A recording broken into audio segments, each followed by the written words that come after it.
Nisa bilang, kami memang sengaja membiarkan para wanita ini beserta dengan pemain musik atau aku nggak tahu ya, tapi ini ada 3 laki-laki berkumis.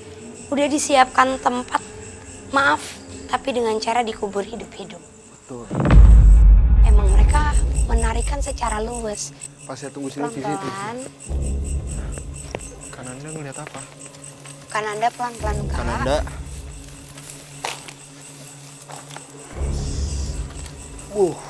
Kenapa? Banyak. Mau kemana Kak? Nggak bisa kan? Nggak bisa lihat sana Kak? Nggak bisa. Pas saya tunggu sini. Allah masuk Husni Muhammad, Husni Muhammad. Wah, taunya banyak sekali. Sosok perempuan yang sepertinya dicekuk. Sosok kitab itu semakin dekat. Adanya sosok wanita yang dianggap sinden ini memang diketahui oleh warga yang tinggal di sini. Bahkan warga di area ini sering memanggilnya dengan nama Nyai Saringkleng. Mbah Jenggot itu kagak mau dia ada yang begituan. Kemudian dia menggali, artinya lubang yang sangat gede. Itu Mas Saringkleng suruh di situ menari dia. Ya kemudian digiring sama Mbah Jenggot itu. Udah langsung di ini aja, diuruk pakai tanah itu. Tapi Fasya, dia tidak sendiri. Sosok perempuan ini ada beberapa. Banyak. Mungkin memang sampai terdengar ke para Ki Dawu, Ki Mutu, dan juga ada salah satu bagian dari padepokannya yang memang sampai melanggar aturan atau mungkin kita bilang sampai berencana untuk menikah dan itu menyalahi aturan secara perguruan. Jadi itu yang menyebabkan amarah yang mungkin ngebuat para perempuan ini ditanam ya Kak ya. Apa bahasanya adalah Tanahnya tetap bersih, hukum adat maksudnya lah. iya hukum adat Fasya. hukum adat gitu. Oke, terus berarti laki-laki yang bersama si sosok sinden itu adalah laki-laki yang bermain musiknya itu. Betul. Betul Fasya. Jadi Dan ada di- pemain gendangnya semuanya. Dan dikubur hidup-hidup juga. Iya, di area depan sana. Dan itu emang sebagai, balik lagi, seperti hukum Hukum adat. adat dari pihak Ki Dawu. Maaf ya aku pindah karena menurutku agak kurang nyaman. Takutnya memaksakan untuk komunikasi yang lebih gitu. Dia ngasih tahu tempatnya Iya. sih Pas ya. Oh ya. Kita coba. Mau kasih tahu tempatnya. Pelan, Kak. Aduh, pelan-pelan Kananda. Nah, Kananda ngebawa aku sama Kak Frisly ke tempat di mana si sosok wanita itu dikuburkan hidup-hidup dan aduh aku ya itu balik lagi aku sama sekali nggak kebayang di posisi si wanita itu tuh gimana rasanya gitu, kepanikannya, walaupun memang dari penjelasan Kananda tidak sadar ya, dibikin pingsan lalu akhirnya dikubur, cuma nggak kebayang aja sih sama aku. Jadi ditanam di sini. Dikubur di sini. Di lahan yang pas saya injek dan Iya, tapi Kak jujur pas Kananda tadi mungkin komunikasi dan ngebuka bahwa kita ini saat ini seolah-olah kita berada di atas tubuh manusia. Betul banget. Lebih lengkapnya adalah pada suatu undangan untuk mentas, Melakukan hiburan ya. mentas. Jadi dia dikasih minum Pas ya, dikasih minum sama si tuannya. Tapi minumnya itu kayak ada sesuatu yang dikacik dan dimasukin ke dalam minuman itu. Semua sudah pada bahasa kita pingsan, lalu Ditaruh lah nih, dimasukkan ke dalam lubang dimasukin ini lubang ya. ini yang sangat besar dan ditanam Pas ya. Jadi ini ada 9 badan yang ditanamkan dan salah satu diantaranya adalah yang memakai pakaian silat dan mereka yang ditanamkan di sini juga sebenarnya mungkin yang sudah beberapa tulang diantaranya sudah dipindahkan tapi balik lagi tidak mempunyai nama dan harapannya adalah mereka tidak mau dicap sebagai sosok yang mengganggu. Dan emang masih sampai saat ini juga ada malam-malam tertentu itu kayak bunyi kayak gamelan, musik. Jadi penduduk-penduduk sini jika melintas ke sini pas ya, ke depan bangunan ini kayak ada gamelan yang dimainkan. Itu betul-betul ada ya. Suaranya nyaring. Ya satu ada suara gamelan dan yang kedua itu ada suara kayak dia menari atau istilahnya membaca syair apa seperti itu. Bahkan mungkin sampai ngelihat, maaf ya tapi para penari yang di belakang Fasya ini emang mereka menarikan secara luwes. Fasya tunggu sini. Pelan-pelan. Kananda ngeliat apa? Kananda pelan-pelan Kak. Kananda.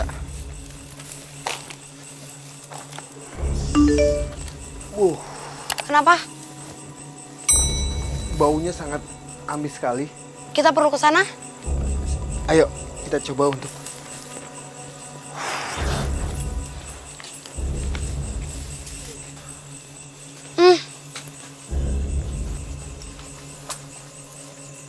baunya sangat menyengat sekali. Entah sosok apa yang dilihat oleh Den, namun ketika mendekati sosok ini tercium bau yang sangat tidak sedap. Ada makhluk tua kayak kakek tua, tapi semua badannya itu membusuk. Dan dia sangat kecil, semua tubuhnya itu membusuk dan ada nanah dan banyak sekali. Dia kayak, sosok ini yang bisa kita bilang sebagai pengganggu juga Mas ya. Yang terkadang penduduk sini kayak mencium bau-bau sangat busuk, seakan-akan ada mayat di sini, padahal tidak ada. Makhluk ini yang menimbulkan bau itu Mas ya. Banyak sekali ternyata. Banyak. Mau kemana Kak? Nggak bisa kan? Nggak bisa lewat sana Kak? Nggak bisa. Fasya tunggu sini. Allah masuk Isna Muhammad. Wah, taunya banyak sekali.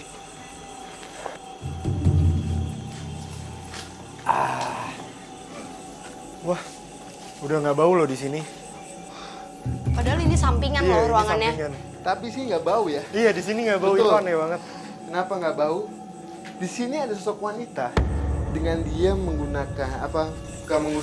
membawa suatu bunga kayak dipegang gini pas ya. Iya. Dan dia duduk sebelah sini, duduk di sini. Dia begini. Rambut yang begini. Rambutnya panjang nutupin sekali, mukanya ya. nutup muka dengan pakaian putih, melainkan pakaian kayak apa ya bahasanya, wanita feminim. Gadis desa pada zamannya. Ya. Oke, berarti kalau untuk sosok ini sendiri, apakah ini sosok yang mengganggu di tempat ini Kananda? Malahan dia nggak pengganggu pas ya. Tapi emang dia suka apa ya? Terkadang itu suka menampakkan gitu ya. Menunjukkan intensitas dia dengan penduduk-penduduk yang masih melintas. Jadi kayak benar kata Kananda, dengan rambutnya yang panjang dia megang bunga, jalan aja pelan. Banyak yang bicara atau yang ngasih kabar bahwa di sini itu sangat ganjil dan banyak hal-hal aneh yang di luar nalar lah gitu ya. Ada gangguan-gangguan seperti katanya ada yang kepalanya doang yang terbang gitu, terus juga ada wanita cantik gitu. Oke, tapi untuk sosok wanita ini ya Kananda, apakah dia ada hubungannya dengan sosok Jawara atau sosok wanita sinden yang tadi kita temui? Oke. Sosok wanita ini, bahkan sosok laki-laki kakek-kakek yang yang kulitnya sudah membusuk semua itu tidak ada hubungannya.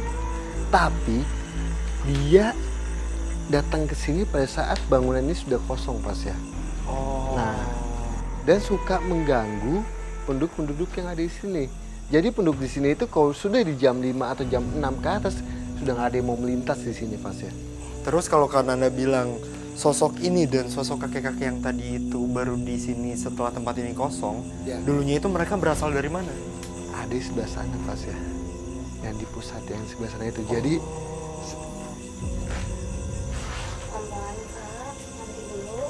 Dia bilang, kamu kalau nanya itu, kamu kesana katanya.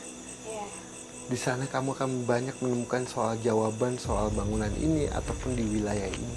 Tadi kan Fasya sempat nanya tentang kecelakaan yang sering kali terjadi di area sini. Betul. Mungkin yang bisa aku luruskan sedikit, dan itu juga permintaan dari para sosok jawara. Mereka tidak ada hubungannya, Fasya. Terhadap kecelakaan tersebut juga nggak ada. Tapi sosok yang, maaf, tapi dengan kakek-kakek kecil yang membusuk itu dia merekam adegan atau menjadi satu sosok korban dari kecelakaan yang terjadi di area sini. Dan setelah tempat ini kosong, ini seperti menjadi base campnya mereka. Tapi memang nih Fasya, kayaknya memang ada satu pusat yang perlu kita bongkar ya, kayak kita mesti ke sana sih. Di sebelah sana. Belum mendapat jawaban atas seluruh pertanyaan kami mengenai tempat ini, kami pun memutuskan untuk melanjutkan penelusuran menuju area lain di kawasan sini. Pelan-pelan. Kananda. Jujur pada saat aku beserta Kananda dan Kak Frisly ke danau itu, hal yang paling aku takutin adalah Kananda tiba-tiba mengalami gangguan yang bisa menyebabkan berbahaya gitu, itu sih.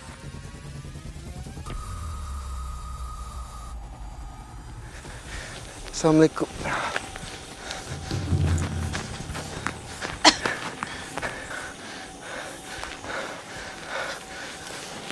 Dan Ananda mencoba untuk berkomunikasi dengan sosok yang ada di tempat ini demi menguak apa yang melatar belakangi seluruh kejadian. Saya minta night vision. Minta night vision, Dem. Sekarang Kananda sepertinya sedang mencoba untuk mengajak berkomunikasi makhluk yang ada di sini. Memang karena dari tadi tuh dibilang kalau sumber dari makhluk-makhluk yang mengganggu di sana itu berasal dari sini. Udah Kananda? Ya. Tim bisa nyalakan lampu lagi. Jadi di sini ada suatu tempat tinggal, bukan istana, melainkan tempat tinggal yang sangat kecil, kayak gubuk. Cuma di dalamnya situ banyak makhluknya, Fasya. Ada makhluk yang bisa kita bilang yang suka menghasut penduduk-penduduk yang ada di sini jika penduduk yang ada di sini itu mempunyai masalah. Itu sangat betul. Kenapa bisa aku bilang betul? Karena aku pun mendengar cerita dari warga sekitar bahwasanya di tempat di perairan ini sendiri pernah memakan korban. Bahkan pernah ada salah satu saksi mata, yaitu pemancing yang sedang memancing di perairan ini, itu melihat ada satu orang berjalan ke arah waduk seperti kosong aja gitu jalan, dan akhirnya tenggelam. Betul banget, Fasya. Nah, itu yang menyebabkan adalah bukan sosok siluman buaya, melainkan sosok jin yang suka bahasanya mengganti-ganti tubuhnya. Duh, makin banyak yang keundang. Ayo kita coba ke sana dulu. Hati-hati Kananda. Iya. Pemirsa, aku juga mau ngasih tahu kalau kaki Kananda itu sedang sakit. Jadi emang ada susah Kananda, pelan-pelan aja. Ya. Dan Ananda mencoba mendekati sosok yang memang dirasa cukup kuat di area danau. Iya, sekarang sosoknya tuh ada di atas air, Fasya. Kayaknya dia emang mungkin tujuannya, maaf ya, tapi tujuan yang negatif untuk melukai. Dia tuh kayak ngajak kita yang untuk kesana. Iya. Sosoknya ini di sebelah sini, Fasya. Sosoknya ini adalah wanita. Dengan dia mempunyai bahasanya ya. Dia kayak mendayung, ada suatu kapal yang dia kayak kemana-mana itu dengan mendayung, Fasya. Dengan mendayung. Dengan bangganya, hehe, saya yang menyebabkan pada saat kejadian itu. Sosok ini penyebabnya. Ya, sosok ini, Fasya. Apakah ada siluman di sini? Buaya? Aduh, Kananda. Jangan deket ke sana, Kananda. Ajak ke sini aja sosoknya untuk komunikasi. Dia bilang, kalau untuk buaya di danau ini tidak ada, Fasya. Saya sempat ngomong, kenapa manusia yang ada di sini, penduduk di sini melihat ada buaya di sini? Itu atas mindsetnya dia. Oh, kepercayaannya. Betul banget. Jadi sebetulnya dia seneng menghasut manusia dan untuk kesini, Fasya. Jadi seakan-akan danau ini adalah wingit banget. Karena banyak kejadian yang bisa kita bilang tenggelam, bahkan pemancing suka bahkan ditunjukin intensitas dia, ditampaki. Nah, dia senang sekali bahwa danau ini dianggap wah, menakutkan. Memang benar adanya, di mana beberapa warga yang memang tinggal di area ini ketika mereka frustasi pasti mendapat bisikan dari suatu sosok untuk mendatangi tempat ini. Hampir sering kejadian seperti itu. Kadang-kadang orang sekampung sini kan kadang-kadang ada juga yang dia frustasi. Pasti larinya ke situ. Istilahnya yang ngomong ada bisikan seperti ini harus nyebur ke kali. Oke Kananda, kalau memang soal tenggelamnya orang sudah terjawab, bagaimana soal banyaknya makhluk yang berasal dari sini dan akhirnya ke gedung yang tadi kita telusuri itu gimana ceritanya Kananda? Yang tadi saya bilang Pas ya, saya melihat suatu tempat tinggal walaupun bukan bentuk istana melainkan hanya gubuk aja, tapi situ banyak makhluk gaib yang berkumpul. Nah, kenapa dia ada di bangunan itu Pas ya? Jadi tengah-tengah ini hanya satu bangunan yang masih utuh. Bahkan masih ada di tengah-tengah sawah, bahkan yang dekat danau di sini. Nah, makhluk gaib yang ada di sini suka ke sana Pas ya. Kenapa suka ke sana? Supaya di sana itu dianggapnya kembali lagi dianggapnya itu menakutkan. Tapi ya itulah, gaib itu kan seneng. Yang mendekat, ada yang mendekat ke aku, ada yang mendekat ke aku. Saya banyak banget. Jadi banyak banget yang sudah mulai banyak yang ingin awas berdatangan ya. Awas. Tadi itu sempat dikasih clue bahwa kalian akan mati. Jika kalian kesini dengan kosong, kalian akan bisa kebawa ke dalam situ Pas ya. Makanya tadi dia mengajak saya untuk ke dalam sana. Saya bilang, saya nggak bisa, saya bilang. Terus tadi kan sempat dibilang sama Kak Frisly kalau kecelakaan itu si kakek-kakek itu malah seperti menyerupai ya korban kecelakaan. Nah, kecelakaan itu sendiri nih, apakah ada hubungannya dengan sosok-sosok dari perairan ini? Oke, sedikit aku tambahin mungkin karena dari tadi juga udah adanya komunikasi secara langsung ya antara si makhluk dengan Kananda. Dan mungkin kita bisa dibilang dari tadi kita mendapatkan banyak fakta baru di mana sebenarnya salah paham antara masyarakat sekitar yang menganggap bahwa biasanya sosok yang mereka temui sosok laki-laki dengan pakaian pangsi atau jawara, sosok perempuan seperti memakai kemben sinden tersebut itu adalah mengganggu. Ternyata permintaannya hanya tolong didoakan dan tolong diluruskan bahwa mereka itu tidak sama sekali mengganggu, tidak ada niatan buruk. Tapi ternyata yang tidak mereka ketahui adalah dengan adanya kepercayaan yang beredar bahwa tempat ini terus-menerus memakan korban, itu yang menyebabkan para jin di sekitar sini mereka seolah-olah makin besar dan makin merasa hebat, makin merasa kuat gitu Fasya. Jadinya timbullah seperti eksistensi yang lumayan besar yang mengakibatkan mungkin kayak yang tadi ada orang lagi bengong atau lagi apa dibikin seolah-olah ini tuh nggak ada apa-apa, masih dataran ternyata masuk ke dalam. Karena memang untuk posisinya sendiri di tengah-tengah itu seperti palung jadinya. Jadi kayak sesuatu yang memasuk ke dalam. Gitu betul Fasya, jelas banget. Oke, mungkin kita agak di sini ya.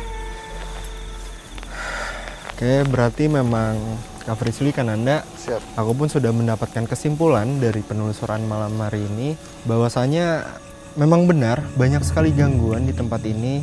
Tapi mungkin bisa aku bilang itu pun dari kepercayaan manusia itu sendiri yang menganggap tempat ini itu angker, banyak gangguan, banyak sosok yang mungkin kuat, dan itulah yang dimakan atau yang membuat sosok di sini pun menjadi kuat pada akhirnya. Oke, baik. Mungkin selanjutnya kita akan memilih lokasi uji berani. Mungkin dari Kananda atau Kak Frisly mempunyai tempat rekomendasi. Tadi mungkin di bangunan yang menemukan sosok wanita yang dengan bulu hitam itu. Karena jarang juga ya. Betul banget. Dan juga menurut aku itu kita lebih mampu ya untuk memantau, dan juga di sana juga banyak residu energi yang mungkin akan bercerita ke sahabat uji berani kita.